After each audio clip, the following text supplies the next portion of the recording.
that we did at Comcast is we thought about leaders of the future and what did that look like and how would we prepare our organization. We created a program within the Western division of Comcast called LEAD. And how would we prepare leaders, for the future?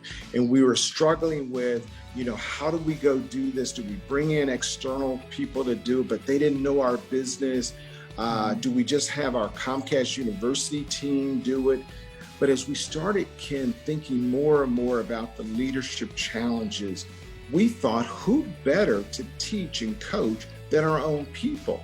And one of the centerpieces of the LEAD program for all of our leaders, our vice presidents, our senior directors, our senior vice presidents, every month they would lead a pod discussion of 14 or 15 different leaders talking about leadership at Comcast, talking about the principles of what we value. How are you successful at Comcast? So as opposed to bringing someone from the outside or bringing in consultants or just using our Comcast University trainers who are terrific, we thought, who better to prepare our leaders for the future than us?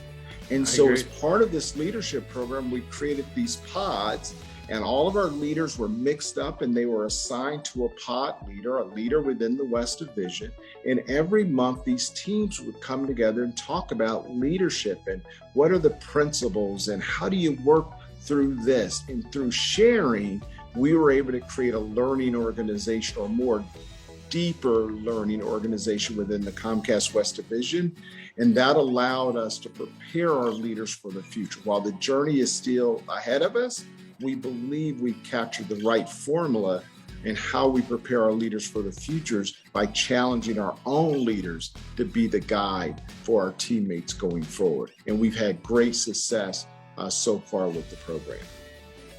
Yeah, and I've seen a lot of different forms of leadership in the 25 plus years that I've been doing this. Been with Comcast for a little over 2 years, and I know we have fantastic leaders here, next level leaders that are focused on, not just the success of themselves, their teams, but the success of the companies. Even in a pandemic, we are still up and to the right. So yeah. To see here at Comcast Business, and that's as a result of leaders just like you. So I really appreciate that, Steve. Yeah, Ken, the best leadership development is experienced leadership. And so by having our leaders lead and guide us into the future, they're banking on their experiences, their successes and their mistakes. And sometimes those are the best lessons learned.